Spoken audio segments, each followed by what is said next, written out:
yeah guys, yan. Open natin yung ano. Ano ngayon? Ngayon, hindi talaga guys. Pero hindi talaga. Talagang kailangan ko talaga to.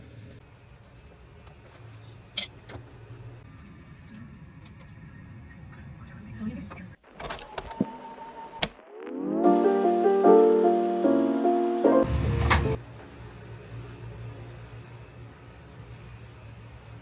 So yeah guys, nandito na ako. Nandito na ako, pinaka yung grocery ko sa baba. Grocery.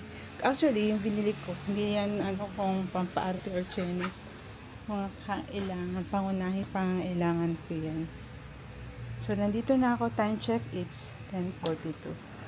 Pag wala masyadong traffic, na mabilis ako makarating dito, mga 15 to 20 minutes. Pero pag traffic, matagal din minsan. So, yan, nandito na ako. Tutulog na ako. May pasok pa ako bukas. So, see you later, guys. Or if I have time. Bye. Baka bibibukas see you bukas. So, yeah, guys. Yan. Open natin yung alam mo, ngayon, natipid talaga ako. Natipid talaga ako, guys. Pero yung binibili ko talaga, talagang kailangan ko talaga to. Hindi ako bumibili na hindi ko kailangan. Yung mga damit, wala akong bagong damit. Bibili na ako ng damit sa pangtagsimba. Yun lang. Nothing else. So, ito, in-order ko to sa Watson. Wala na akong time para pumunta sa Watson. Ay, may nakita kasi akong ganito. O, refill. So, may refill na pala ngayon ito, guys. Yung hand wash, may refill na mas mura, 100 plus. So, yun na lang bibilin ko. Re-refill ko na ba. Ayan, tingnan nyo, guys. Oh, may refill na. 149 pesos.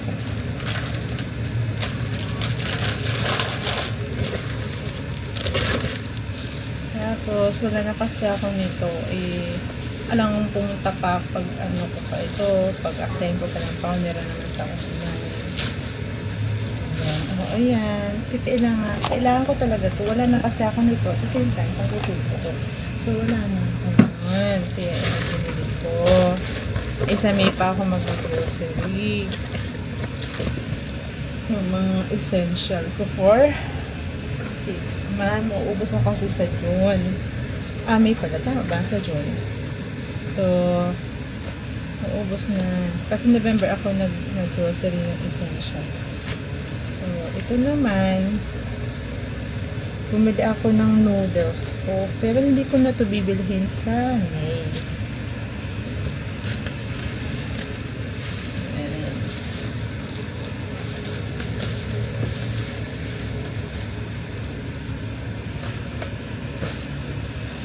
Wala na kasi ako noodles. Mga pansit canton ako, guys. Eh, syempre, paminsan, parang gusto ko ng noodles.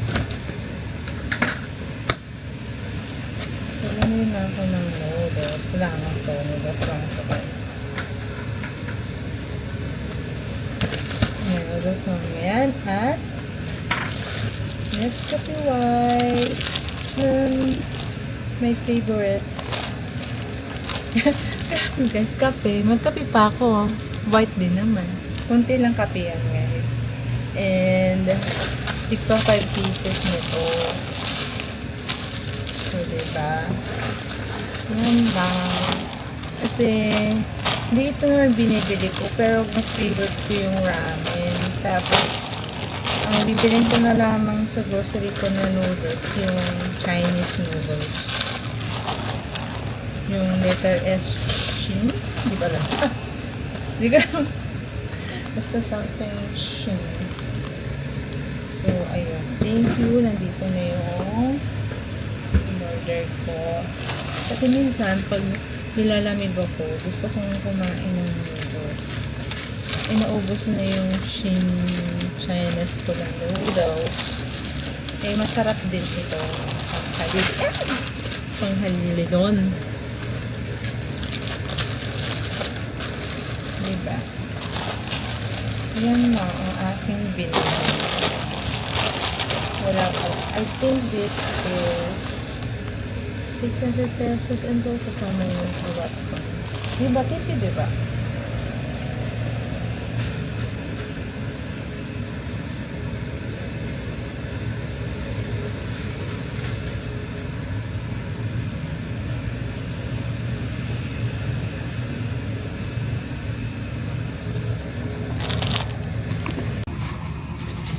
So, yan. Dito na ako, guys.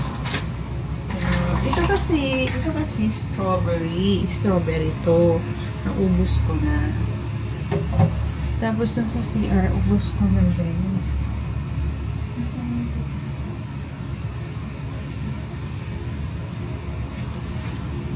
Ubos ko na. Kasi binabaon ko sa ospital. So, nabili ko green tea. Nabang din ito. 500 ml na din lang ito naman.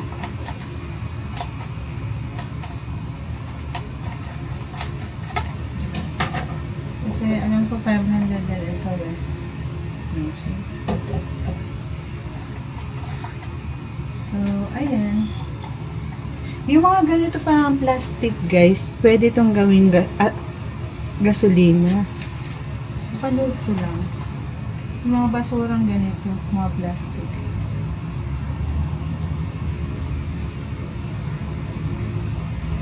Tingnan natin kung 500 siya. Actually, dalawa yung pang CR ko. Ay, since nagamit, nabaon ko din. Nabaon ko siya sa hospital. Hindi na madaling maubos siya sa CR. Yung dito naman sa kitchen ko, diba? 6 months na, oh, diba? Kalahati pa lang. More than kalahati pa na nauubos ko. So, ito nauubos ko to guys, as what I says. Kasama ito sa essential ko. 6 month maximum. Sobra tayo. Hindi naman ako yung isang ganito, hati ko na yan dito sa kitchen and CR.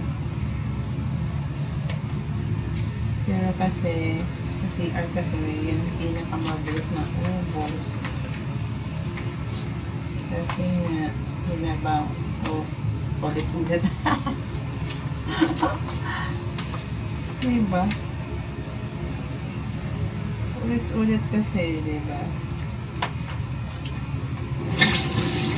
Ayun din, nasasagot kaya. Grabe na yan.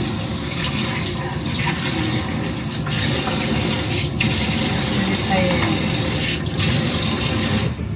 Lagi ko kasi ginagamit ko yan. So, 500 ml. 149 pesos. 3 kilo.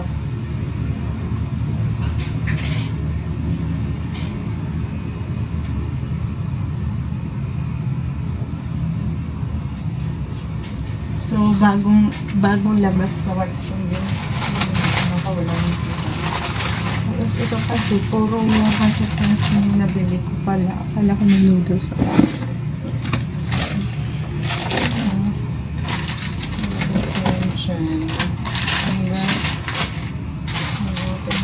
Gusto ko may sabaw. Nilalagnet ako. Lagyan ko na ng itlog. Kasi so guys, nagkandaubusan yung favorite kong juice, yung lychee. Dati yung favorite ko yung strawberry. Dati nung favorite ko yun, nagkandaubusan na rin yung strawberry. So, hanap-hanap, todo hanap ako. Nagpunta ako sa Shopwise, nakakita ako. Pero ano nyo ba? Dito wala nang lychee. Sa online, wala na rin lychee. Bakit ang mahal sa online? So, maghanap ulit ako kasi order ako. Gusto ko yung lychee. Favorite ko. So, yeah, guys. Matutulog na ako kasi I'm tired. See you tomorrow. The next day. So yeah guys, papasok na ako. And panis ko 1:30. Alas 2 ang time ko. So yeah, see you later guys.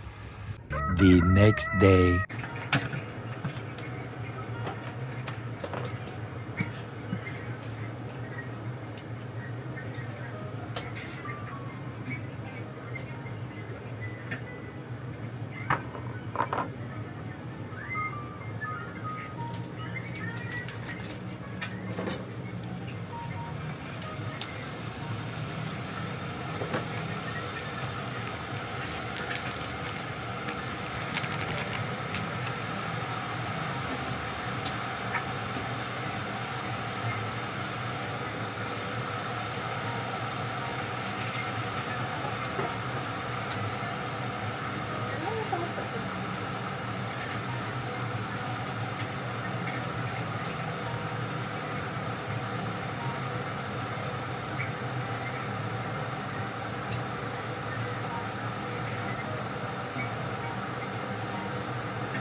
So,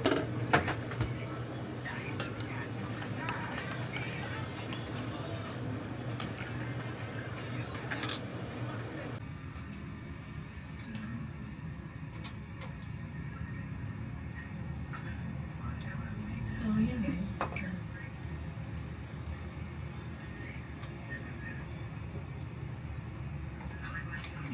Hindi ako makababasa ng masyado. Kasi parang pinagpapa ako bukas.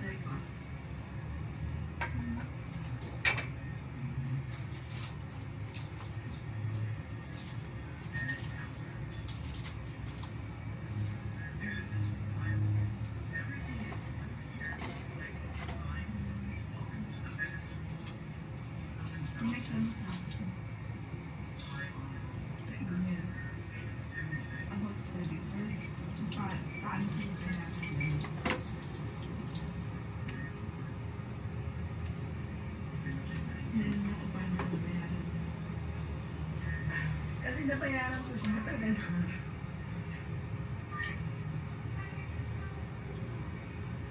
Nagalang pa ako. Nangyari yan, 2011. 2011.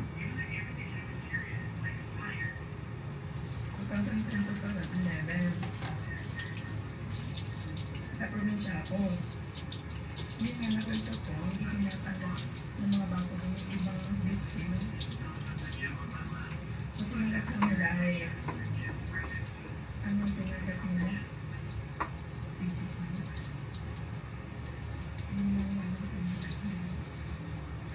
European yun. Pero sa iba, hindi tinanggap. Ano ba, for example, sa BCRCBC lang kanila kaya pala sa probinsya. Ng mga 2011 to 12, alam ko, hindi niya pinaaral. Tapos ang minahan namin, di ba nag-aaral ako? Pagkabalik ko sa Manila, biniharang ko. Kasi yung mga item, mga credit card na yan, hindi masyado nagamit. Ito yung may transactions sa credit card ko na yan. Isang beses ko lang nagamit. Meron talaga akong gamit dyan, pero bayad ko na din. Last ko yung biniyan. Yung pinaka-keyword kong credit card. Yung pinaka-last. Pero yung ngayon may nanakot. Nasa probinsya. Pero biniyaran, pag ninanong ako nung nagbayad ako, bakit mo ko babayaran yung credit card mo? Sabi ko, babayaran ko na kasi baka ito parang dahilan ng hindi ko pagpasa sa board exam. Nung estudyante ako. Tapos yun, binigyan niya ako ng confirmation kung magkano amount yung babayaran na lang. Yung ganun.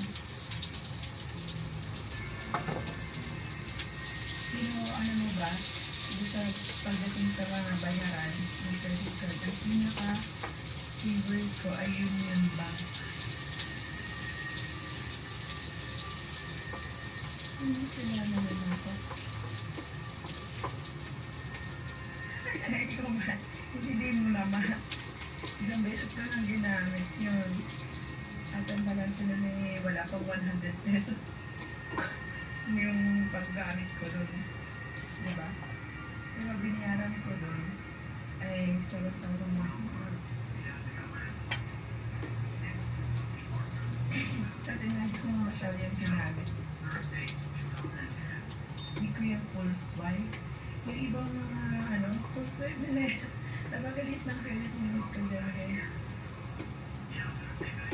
Biniyaran na namin para wala ko ng problema. Baka kasi baka yan nila yung nangikipag pala sa board exam. Last payment ko siguro dyan 2017. Year 2017. Hinatay-utay kasi namin kasi nag-aaral ako ng nurse eh. Graduation ng nurse. Excellence. Nagkakaroon lamang na ako yung second nurse dahil hindi ko na sa first degree ng accountancy.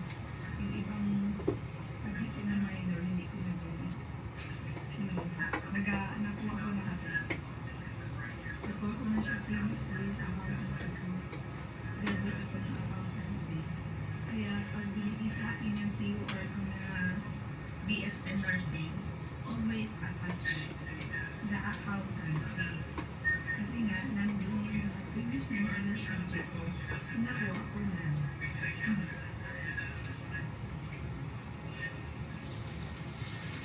Hindi ako nalasan yung magaling ko sa kanila. Kasi may mga minor subjects po. English, Filipino, work and writing. Ayun, yun.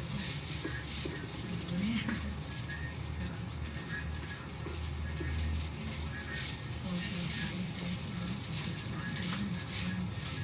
Ito yun lang. Ito naman kasi ito lang yung iba nursing. Puro major subjects about wala akong minor subjects.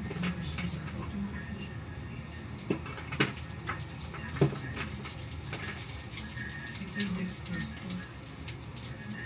Parehas yung description ng subject na sa first degree na pinagdaan. Yung ilang subject na pag pinag-aral mag-credit siya, hindi naman siya pwedeng correct. Kasi accredited siya.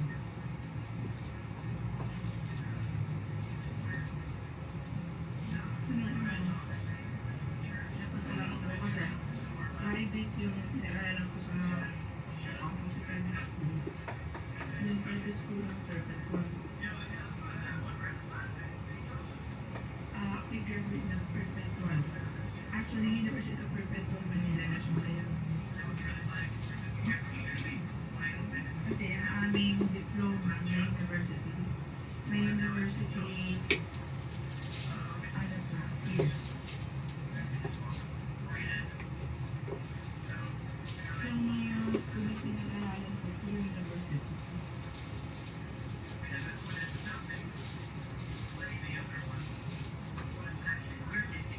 St. Mary's na umalit.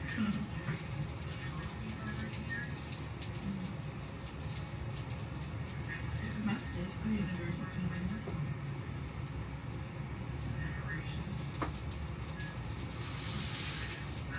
Perpetual Manila. University of Perpetual Manila.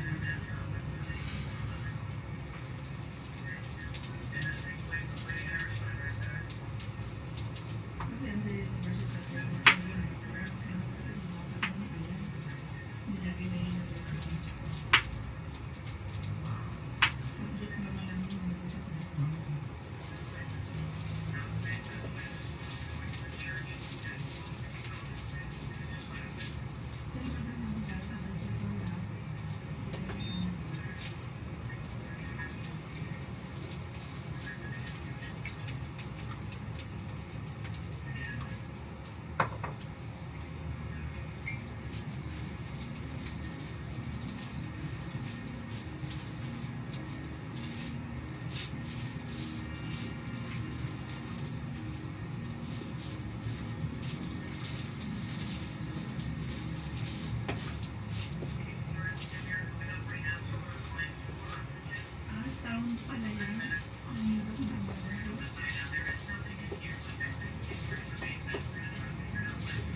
house apartments.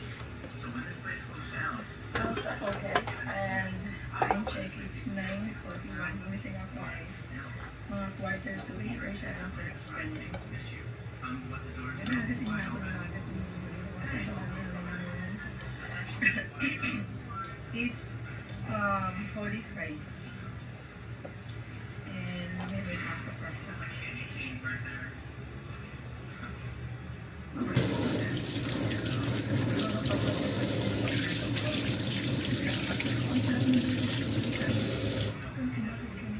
Hindi man ako nag-concert, pinapanayo naman lang.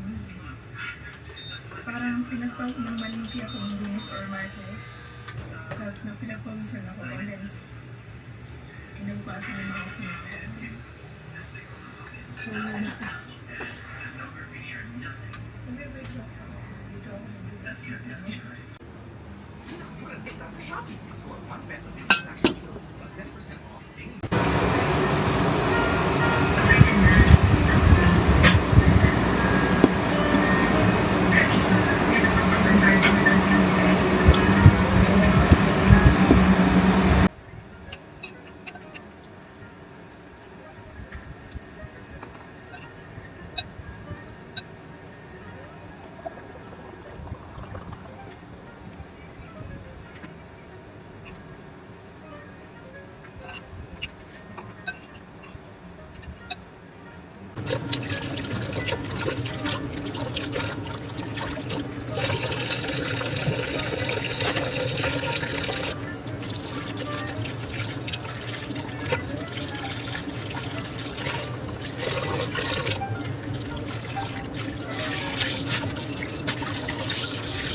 A little longer than a few minutes later. So yeah guys, I am currently reading this Kite Runner, and actually I am reading these two audiobooks, guys. No, I am at chapter 13 pala, sorry. I am at chapter 13. So yeah, see you later.